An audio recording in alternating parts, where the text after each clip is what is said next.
Hey guys, Mr. Jack000 here, back with Automation the car company Tycoon game, and what you're seeing right now is one of my latest builds called the Kinden Motorsports M312. This is an open-top racing vehicle that was a competitor in the 1960 24 Hours of Le Mans Grand Prix of Endurance. The car styling is mostly based off the Ferrari 250 TR60 or the Tesla Roadster 60, and slightly based off the Aston Martin DBR1 and the Trojero Buick Le Mans prototype. While it's a racing vehicle from the 60s, it's going to be a dangerous one to drive because of the lack in driving aids and extreme power going to this vehicle. The body that I've used to make this old school Le Mans car is made by a modder named Aruna in his LM mid-60s mod file. The link to download this is down in the description, and it's available in the Automation Steam Workshop. It has a lap time of 1 minute 21 seconds 48 milliseconds at the quote-unquote Top Gear test track and 2 minutes 14 seconds 76 milliseconds at the automation track. It has a top speed of 169 miles per hour and a 0 to 60 in 5.47 seconds. This vehicle is powered by a racing variant of the Ferrari Tipo 128 V12 engine that produces 300.3 horsepower and 222.1 pounds-feet of torque. It has a fuel efficiency rating of 10.3 miles per gallon and weighs 2,346 pounds or 1,064.1 kilograms. And for the market, since this vehicle is a track car that doesn't have a roof whatsoever, it doesn't compete with anyone in the market. In terms of how I made the M312 Le Mans car, the panel material we made out of aluminum with a space frame chassis made out of galvanized steel. With a mid longitudinal engine placement, and both the front and rear suspensions use a double wishbone suspension setup. And the reason why this is all locked up is because I made a clone out of this model. I originally tried to make it a Ferrari 250 type of look, but instead I scrapped that, cloned it, and made it into a more somewhat original design, which is this vehicle here. For the engine, it's a V60 V12 engine made out of cast iron, which is their only choice because the engine is made in 1957, with the bore set to 73 millimeters and a stroke at 58.8 millimeters, which gets the engine size to 2,953 cubic centimeters, or just around 3 liters, with direct acting overhead cam headers made out of cast iron, which I think the real life ones may be pushed raw, but the reason why I did that is because I want high RPMs out of this one. For the crankshaft, it's made out of cast iron with the con rod set to heavy duty forged, and the pistons are also made out of cast iron with the plus 15 for the quality, which is hella expensive. Same thing for the compression and everything. So for the compression, it is set at a above normal, and its real life compression rating at 9.8 to 1 ratio, with the cam profile set to 86, and VVT never existed back in the late 1950s. And turbochargers, you probably know about this one, never existed back in the day. So for the fuel system, we're using DCOE carburetors, which are Weber carburetors, with a 6 carburetor setup with race intakes, with the fuel type set to a super leaded, with the fuel mixer set to a 13.0, with the ignition timing bumped it almost all the way up to a 91, and the RPM limit set to 7,800 RPM. For the headers, we're using race tubular headers with dual exhausts, which you can barely see here, with the exhaust diameter set to 44.4 millimeters or around 1.75 inches, and catalytic converters didn't exist for leaded vehicles or leaded fuel vehicles, with no mufflers whatsoever, and again, plus 15. This is probably like a multi-billion-dollar engine here, folks. So for the drivetrain here, give me a second for this one. So for the drivetrain, we're using a rear drive setup with a manual 4-speed, with its top speed set to 169.2 miles per hour, even though it can go up to 193 miles per hour, but that would be a little bit too insane for a Le Mans vehicle for its time. Like around this time period, I think these vehicles' top speed would be around like 160, 170-ish miles an hour, but this is good enough right here, folks. For the tires, we're using radial semi-slick tires with the front tire width set to 185 millimeters and the rear at 255 millimeters, running on 15-inch steel rims. For the brakes here, we're going balls deep by using drum brakes. So the front uses a 2-shoe drum brake with its size set to 250 millimeters, and the rear is a single shoe with the size also set to 250 millimeters, with the pad type maxed out to 100 with the quality of plus 15, which I think it's for about everything here. Yeah, it is. So under tray, semi-clad, max airflow, because why not? So for the convertible, it sits 4.24. We're using a detachable soft type with 2 seats in here, even though it's generally a 1-seater for racing purposes, but instead, we'll put a 2-seater to add some weight and bring a passenger along to get themselves killed while driving this vehicle. With a sport interior and no entertainment whatsoever, so for the safety, power steering, everything, no power steering, no traction aids, no safety with its quality to -15 to save a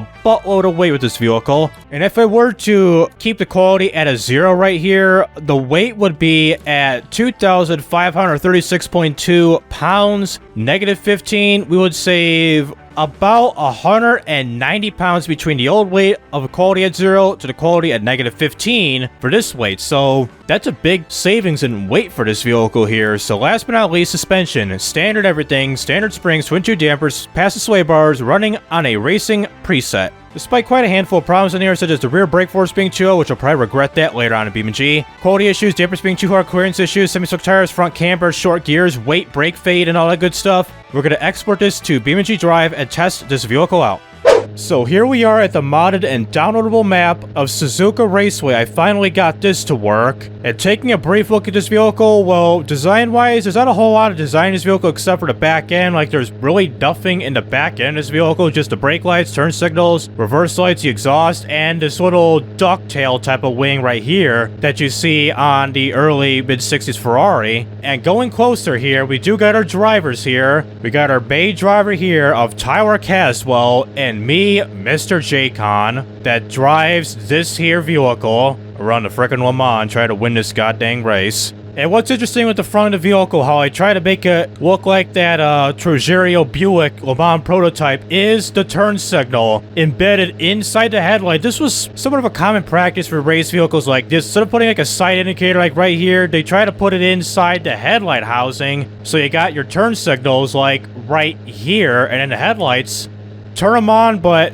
they're gonna be in the way here at the headlights and these turn signals. So no use these turn signals at night, so why put them there? And lastly, for the interior, you got a shot of this in the beginning of the video. I did put some gauges here for the kilometers per hour, which is kind of glitched out here. The RPM, fuel, and temperature, and the needles are kind of glitched out, but who cares about that? That's pretty much just all I got with this vehicle, so let me take it to the start and finish line to do our basic performance tests. Alright, so here I am back way behind the start and finish line at the final turn here at this racetrack, and here we go with our basic performance tests. We're going to start off with the 0 to 62 acceleration test, second would be the 62 to 0 brake test, and lastly, we'll get a top speed run, which I guarantee with this type of engine, a 3-liter, 300 horsepower engine, in this light of a vehicle, I think we'll probably achieve top speed of around 170 miles an hour, but with this length of road, I don't really know, but let's find out here. By first starting with the 0 to 62 acceleration test, starting now.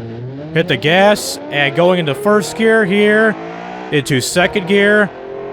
That vehicle jiggled 0 to 62 in a near hellish 6.67 seconds at 328.41 feet. For the brake test, I'm gonna mince this right now, and now, 62, and surprisingly, brakes, tires, nothing locked up, 62 to 0 at 2.55 seconds of 108.36 feet.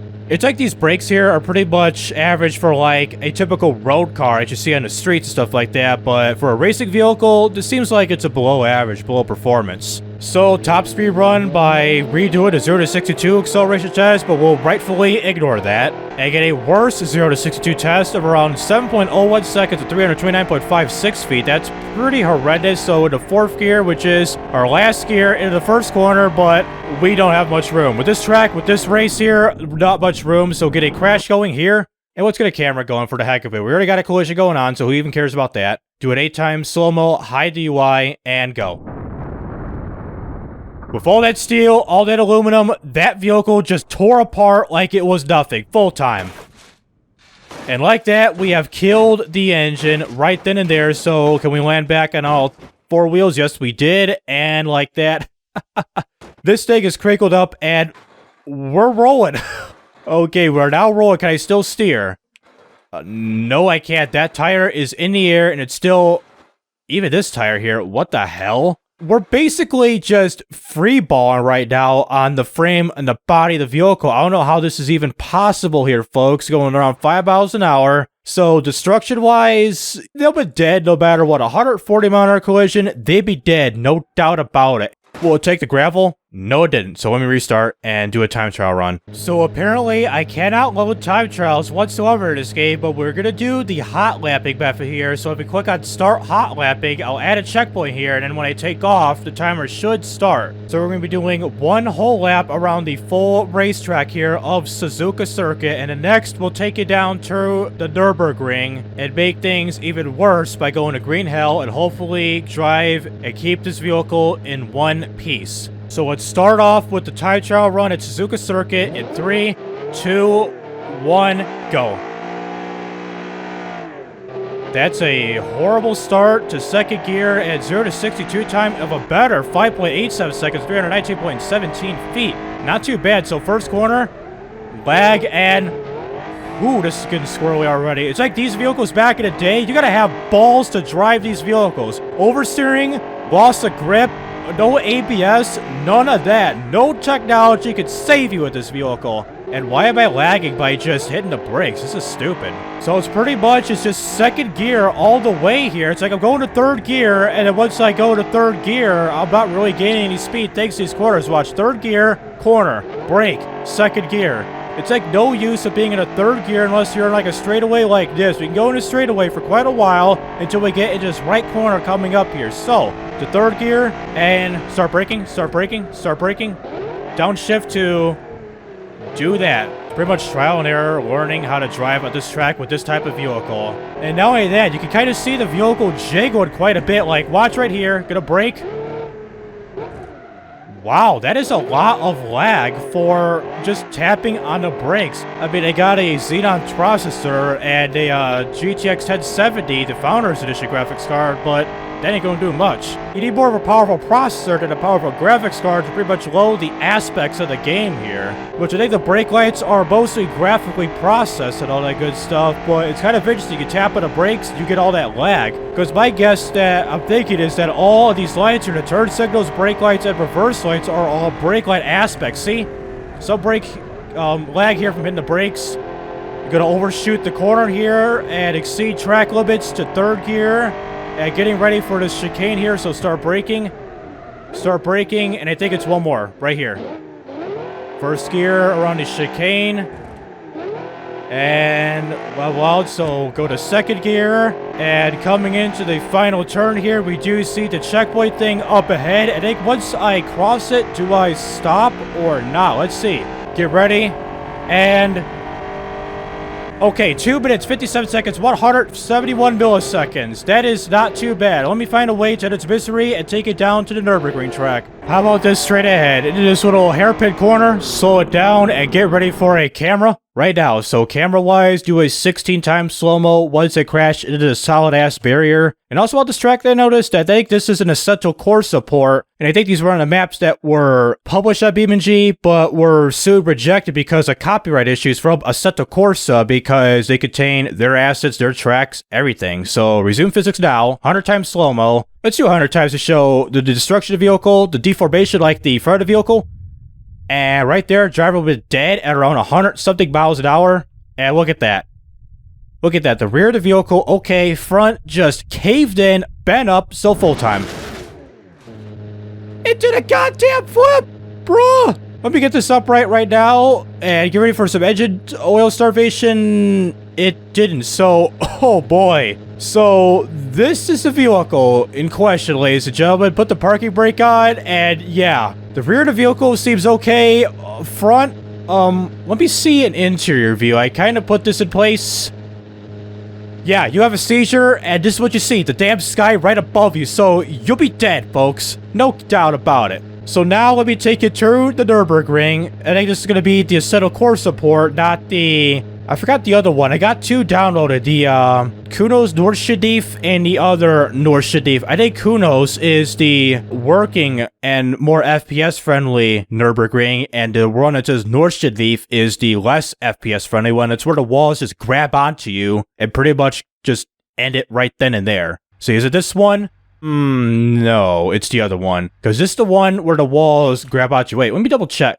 Oh no, this is the one. This is where all the stuff is just like, you got nothing here. You got the pit. That's pretty nice. See, how many times do you see a sign that says pit, like, in the middle of nowhere, in the freaking void, just floating there? So like before, I think the start and finish line is like somewhere around here, according to like Gran Turismo and everything. So let me start the hot lap right now and get ready for the time trial at the Nürburgring Nordschleife, aka Green Hell, whatever you call it. And let me do an interior view, so go to relative camera and use the arrow keys or the WASD keys. I think it's the arrow keys, which I'm using right here, and line yourself up to the driver's seat, like the head of the vehicle. Line yourselves up like here, turn around, and adjust accordingly to line up with the steering wheel, and just aim the camera like facing forward, and there you go. Now you got an interior camera in an automation to BeamNG vehicle. So get ready to start this here time trial off in 3, 2, 1, go. 4,000 RPM launch, and look at that.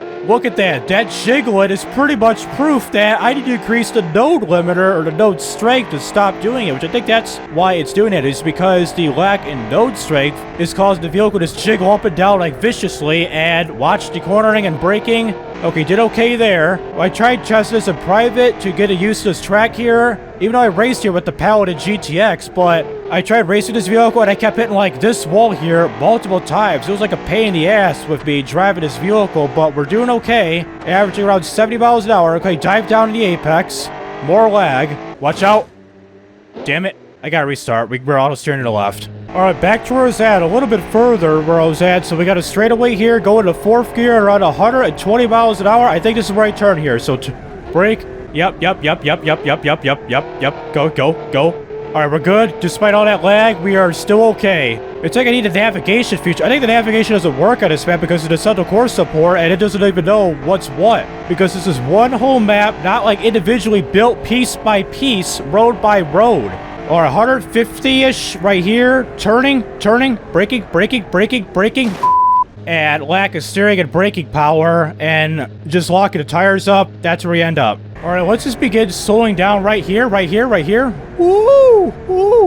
Jesus, we got that little dip right there, divot. That about lost control right there because of how squirrely this damn vehicle is. So braking-wise, in this corner here, which I think this corner like, I don't know, 18 or something. But I also kind of noticed, if I'll go back to third person and just go to third person with the brake lights and everything, once I hit the brakes, that is what's causing the lag, like significantly for some odd reason. Loaded the brakes and everything, the light rays and all that good stuff. So I think I start braking right here.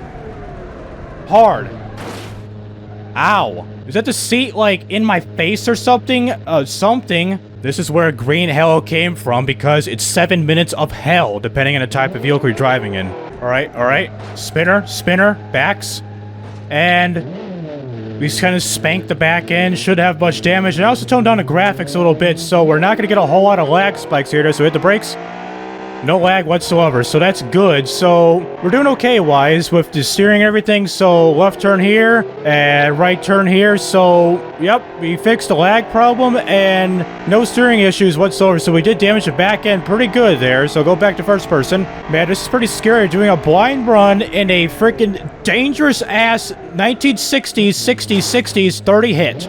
Yeah, now we're auto steering to the left, and I can't see over my window now, or the windshield, sorry. Yeah, see, we're auto steering mildly to the left, but it's not putting a severe strain in our performance here at this track here. So that's our second hit on this run here, this attempt, which means it's like every time I hit the brakes, it just forces the car to the left. It dips to the left. And like that, now we're auto steering more harder to the left. And even to the point where I skid the car, it's now like lagging when I skid. See? Lag, skid. Got some skid lag and more brutality and more torture to this vehicle. And now we're auto steering into the corner.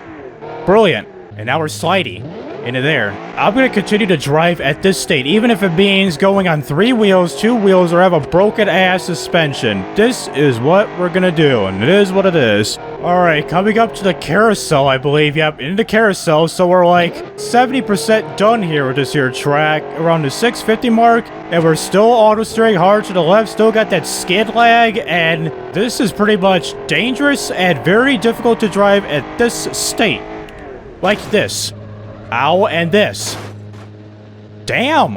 Oh no.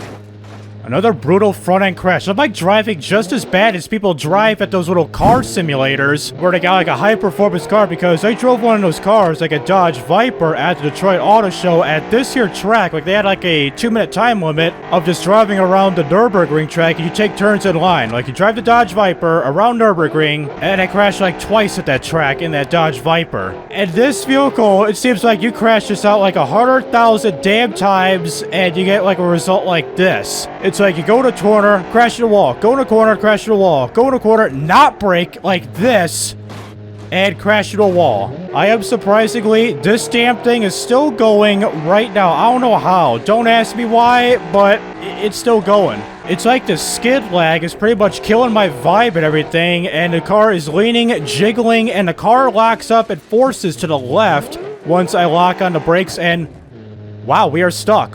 Time out. Let me cheat. Force this back and do that. And we are past the 11-minute mark, and we're at the straightaway here, and we're gonna crash into a damn straightaway.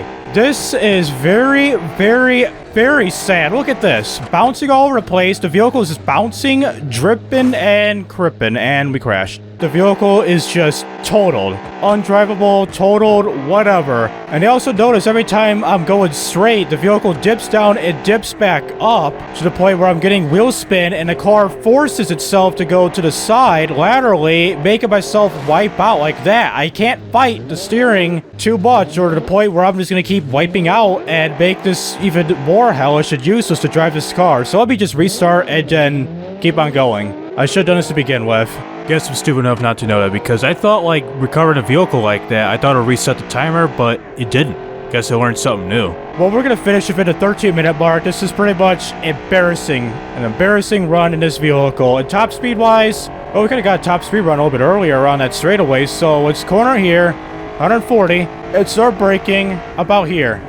Brake, grass, kind of counter it, and more skid lag, and grind the front end pretty good. And coming out in our final corner, 13 minutes and 14 seconds, 341 milliseconds, everything as is.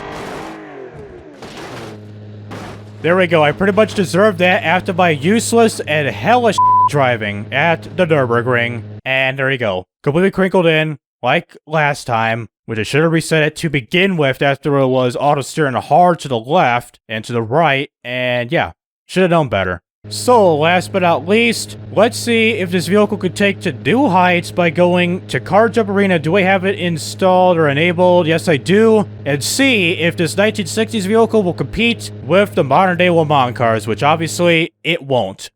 So here we are at the top of Car Jump Arena with this dangerous-ass Kinden Le Mans prototype vehicle. So we got a 2 light and a 3 light. 4 light, wait for the 5 light, and get ready to get on going here at the top of the ramp, and go. Green light, and pass the little sparky thingamajigs, 50 kilometers, top speed, and no speed limit. Thank you very much. And are we going to reach top speed at the end of this ramp here? The answer is yes, 172, make a big jump, and let's do everything at full speed. So, about to the damn full front flip, bro! And there goes the tires. We're flat spinning into the water, and engine's flooding with water. Let's not do so. And I jinxed myself. I thought I could just gas it and then turn the engine off and get it down to 0 RPM, but that did not work out whatsoever. So destruction-wise, we're drowning in water. Our boy Caswell and Miss Chicken had died in this vehicle, unfortunately. Our 2 drivers. That is pretty much it with this vehicle. Destroyed. Lights still work as always because, you know, automation BeamNG vehicles don't give a damn about electrocution and all that good stuff while being submerged in water, but it don't matter one bit. Alright, so for the last part of the video, let's get ourselves going and drive down as fast as I can and crash down at the final bridge pillar at this here bridge and get a high-speed crash test going. Kind of like what we did similar, jumping off the ramp, but instead get a front-end head-on collision at the bridge pillar. So, get myself a line, get ready to stop the camera now. 172 mile an hour. It's saying 171 according to the airspeed, but we're going to get a pretty brutal overlapping crash here. So 100 times slow-mo. Holy echo. So 100 times slow-mo into the bridge pillar and go. Into the steps, the pillar, crinkling in, more in, and Looks like the chassis is poking out with some weird polygons, and full time. Are you serious, man? The engine still runs. We crashed at about 100,000 miles an hour and we're still working with this engine? That can't be. So we got the destruction of the vehicle. Let me just bring this up right. So bring this up and bring another node and just like hang this up somehow. Let's do some hang ups and don't couple. Here we go. Let's just shut the vehicle off because there's no use of running the vehicle when the engine's just still running with a destroyed ass vehicle. So we pretty much turn this into a new form of polygon. A three-dimensional object that has been crushed by a bridge pillar, getting a result of this here vehicle being smooshed apart with some loose polygons over the place, which I think that is the seats of the vehicle and the suspension and brakes and everything else in general. That is just downright weird. So that'll do it with automation and BeamNG.drive with the Kinden M312. Just like my last build, which was the Ford Transit Supervan 4, this car is just as dangerous, even more dangerous than the Supervan. While it's got a Ferrari V12 engine producing 300 horsepower, it's still sketchy to drive, which also includes the vehicle jiggling like crazy, the brakes locking up. Whatever you do when you drive a vehicle like this, just strap yourselves in very tight and know how to control it at all costs. And for those who are interested in this type of content, please be sure to like and subscribe so you won't miss out on any videos like this in the future, and also check out my social media down in the description below. So this has been Mr. Dragon 000. I'll see you in the next video.